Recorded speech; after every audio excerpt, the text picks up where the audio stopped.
Again, thanks for tuning in to Picture Lock, where we focus on film. Now, growing up, I used to watch all kinds of cartoons, comic book films, collect comic books and cards. While back then, our heroes usually laid on a platform and were keyed onto a sky background to look like they were flying, times have changed in cinema. Heroes can have powers that look realistic on the big screen.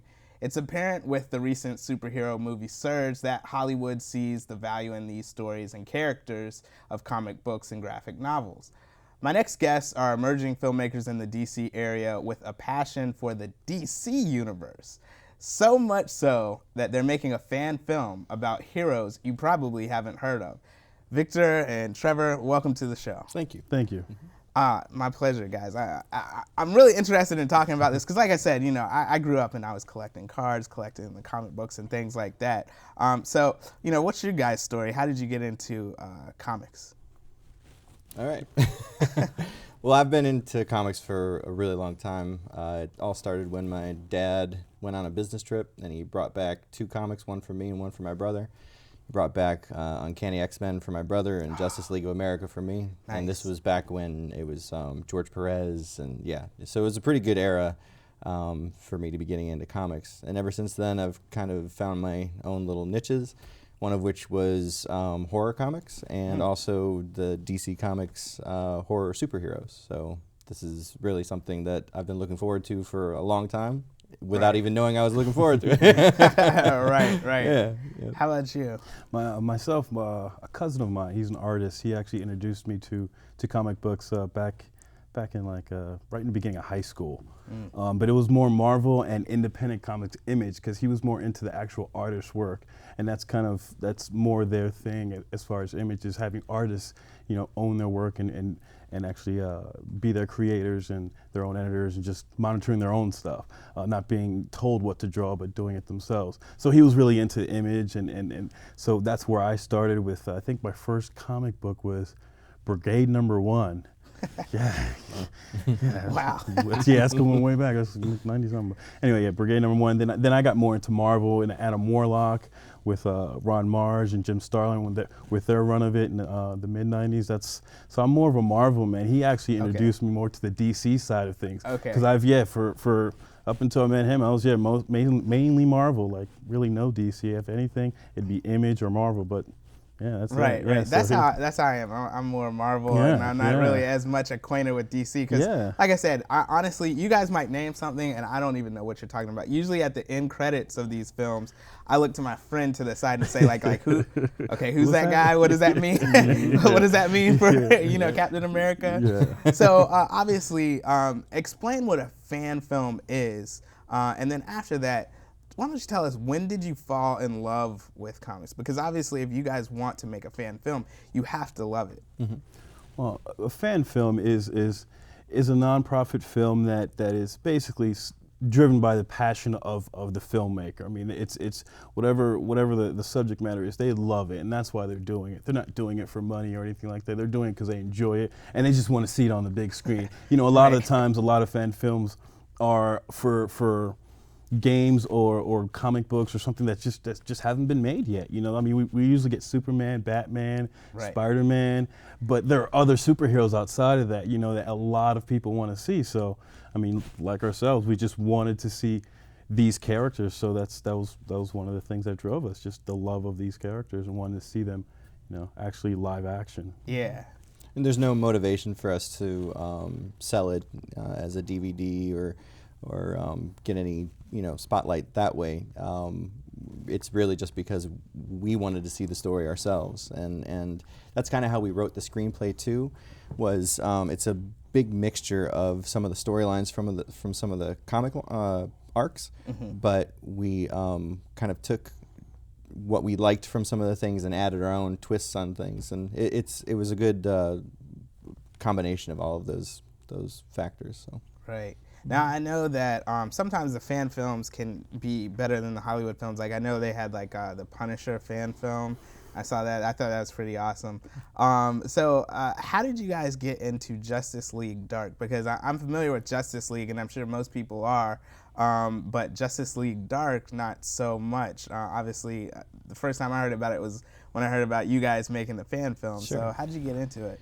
Well, yeah. Well, let me Sure. because he introduced it to me, so I'm just gonna like briefly. I mean, it kind of stems from his love of horror, but like he introduced me to some of these characters, and that's where it is for me. Like there are some of these characters on here that you can read a lot of their old books, DC as far as DC, but they don't have them in the more modern contemporary books. But yeah, Justice League Darks brings back some of those old characters that he introduced me to once we started all this. So that's for me. That's why I liked it. Yeah, that's why I jumped on it. Yeah. So sorry. Yeah. No, it's so DC Comics recently did this big relaunch, and they called it the New 52. So they're making a stopping point to all of the classic storylines they did for the first 75 years of them publishing. And New 52 was kind of like a jumping on point for all of the new readers that they were trying to get. And one of the titles that they put out at that time was Justice League Dark, which was the idea of taking all of these supernatural characters and putting them together on one team. Now you have characters like John Constantine, which was from a comic called Hellblazer, which was one of the longest running comics of all time. It had 300 issues. It just stopped. Wow. And then they had characters in there like Swamp Thing, the Phantom Stranger, Madame Xanadu, Zatanna, all of these characters kind of interacting with each other. So we figured this is kind of a cool idea of having them all on this one team, but we aren't necessarily doing the storylines that they're doing with the new run, where we're using some of the designs and some of the right, exactly.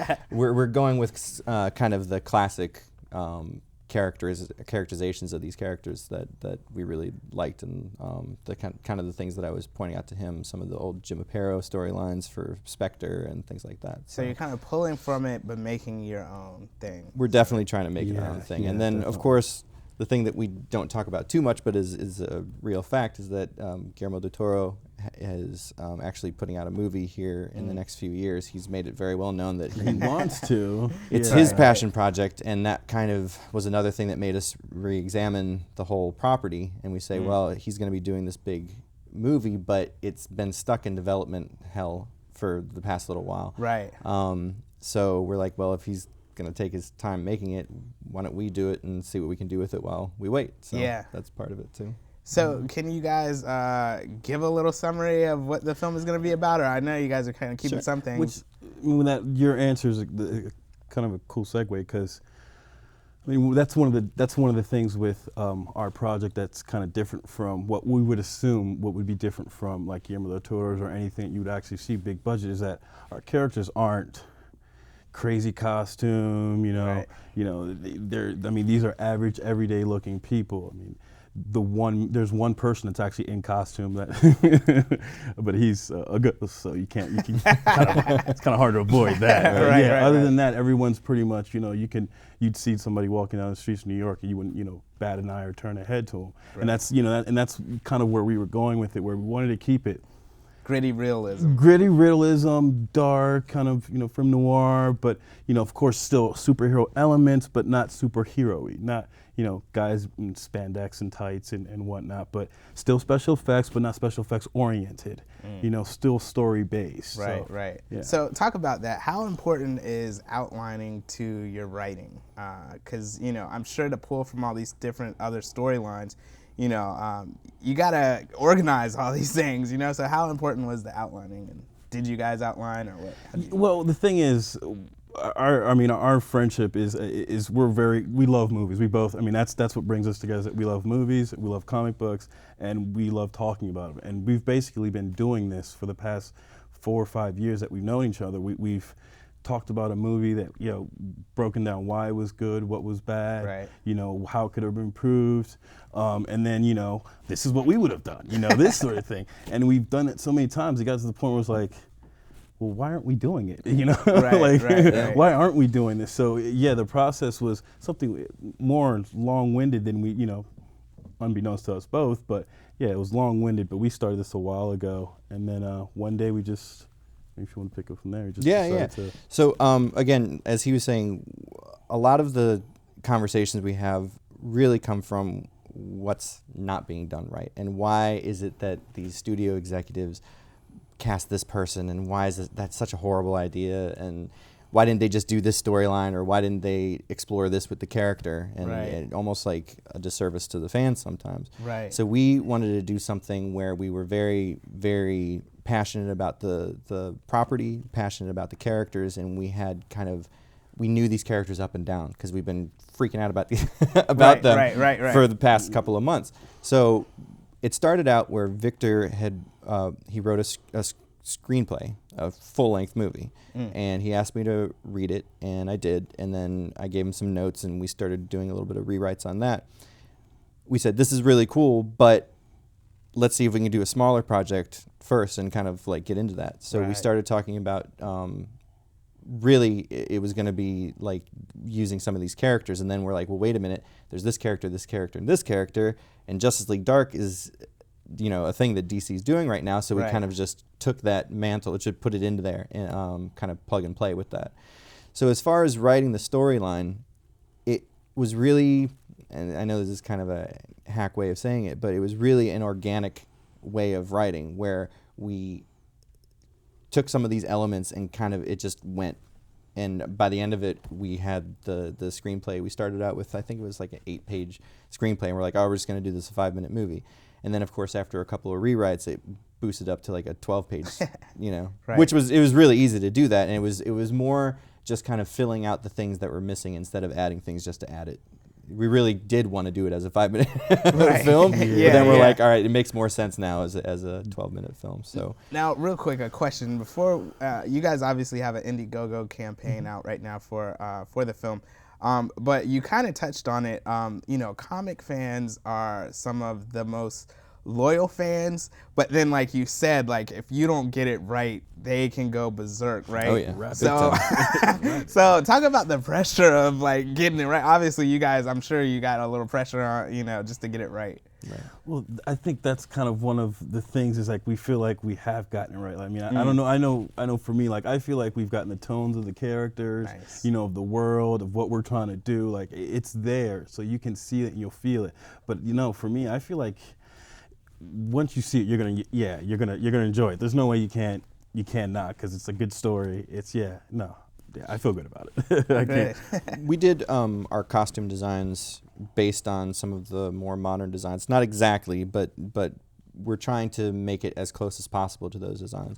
And we actually premiered some of them at the Baltimore Comic-Con last weekend.